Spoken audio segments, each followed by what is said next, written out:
Have you ever wondered how to get on the ARIA charts? Is it even possible for any artist like you and me to get on Australia's official music chart? If you've asked yourself questions like these, then keep watching, because today we're going to come up with a plan of action to give you the best shot at seeing your music on the ARIA charts. Let's blast off and get started. JM in your universe.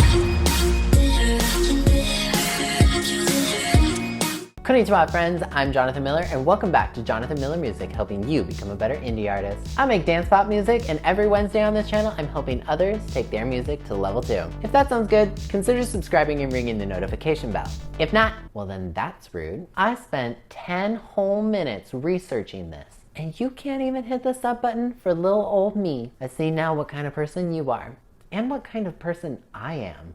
Oh well, think about that.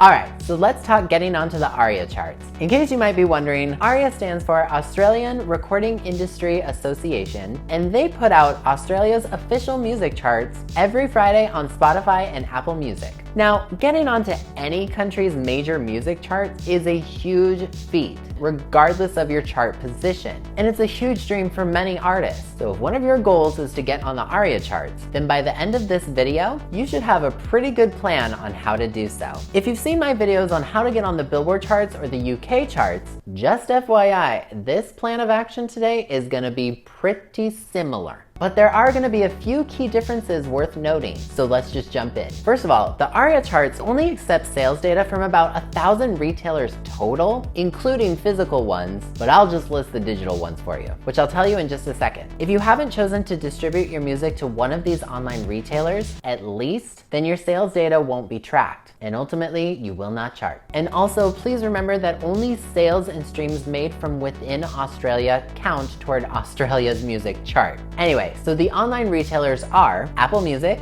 ARIA Group, Bandcamp, Common Folk Records, Deezer, Elephant Track Store, Google Play, iTunes, Love Police ATM, Merch Fan Merchandise, Mushroom Labels Store, Music Glue, Okra, Official Stores, Sound Merch, Space Mirror Merch, Spotify, The Music Vault, The Thread Shop, Townsend Music, Waterfront Records, and YouTube. Their full list of retailers is available on the official ARIA Charts website, which you can read yourself with the link in the description. Alright, with all that being said, here is our 5-step process. Step 1. Obtain a UPC and ISRCs for your music. If you're familiar with my other charting videos, you knew this was coming. All music needs proper identification numbers. These are used to track your song or your album's performance in sales or streams. You can easily obtain these from your music distributor, or you can go to your country's official ISRC website to obtain a registrant code, and then you can create your own. Either way, you're gonna need them for a lot of things in music, so just get in the habit of getting them in the best way that you can. Step 2. Email the ARIA charts asking for a survey request. Now, this is a little different from Billboard or the UK charts. In order for your music to be tracked, you'll need to email ARIA directly and request that your new music be included in the chart survey. Also, you cannot do this for an old release, so it has to be new. On this survey request form, you'll need to provide a bit of information about your release, including that UPC. So here's what you'll need to provide: your release date, the dates you want ARIA to track your music, your artist name, the title of your release, the title of your songs or album, your UPC/barcode number, the country you as an artist are from, which charts your music are eligible for. Yes, you need to provide that information. Your record label code if you've got one, and ISRCs for your singles. You'll need to make sure that this form is filled out completely and email it back to survey@aria.com.au the week before your release. This is important because if they don't receive your form in time, you won't be able to chart. So get those forms in. Step 3, set up a pre-order at least 6 to 8 weeks in advance. Another familiar step for charting, setting up a pre-order or pre-save for your music is super important because any sale made during your pre-order period count toward your first week's sales total. This is why you see a lot of artists say,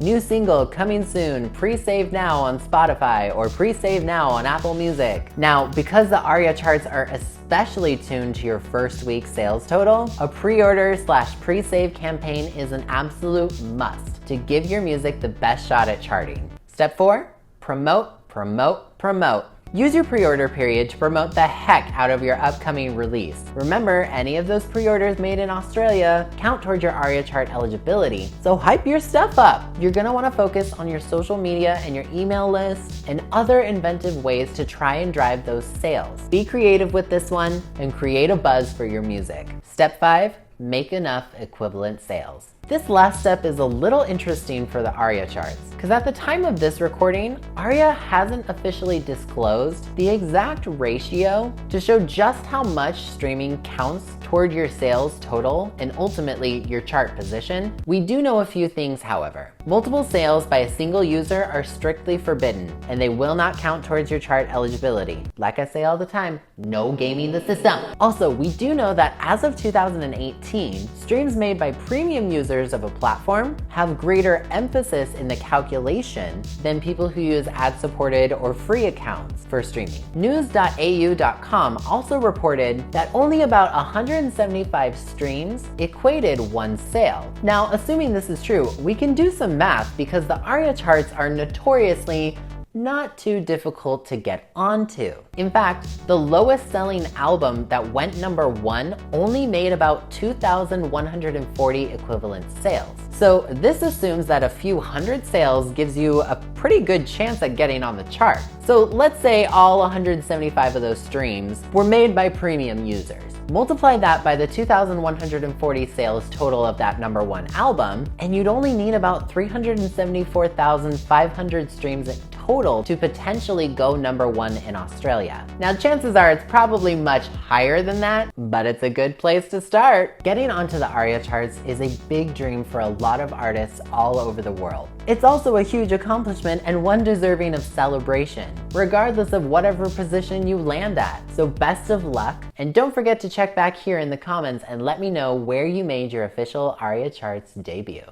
So that is my video on how to get on the ARIA charts. Question of the video: are you gonna try to get on the ARIA charts with your next release? Leave me a comment below letting me know. If you wanna check out my playlist for charting for either Billboard or the UK, I've left the playlist link in the description so you can check that out. And if you like me and you like what I do, consider joining me on Patreon like Mike here and all these fantastic people for all sorts of fun rewards, including access to my YouTube calendar to see what's coming to the channel. But as always, if you enjoyed this video, please leave a like on it and subscribe if you're new. I put out new videos every single Wednesday. Once again, I'm Jonathan Miller, and I will see you next time. See you later. I am a machine, not a robot, not a operation electronically. My messages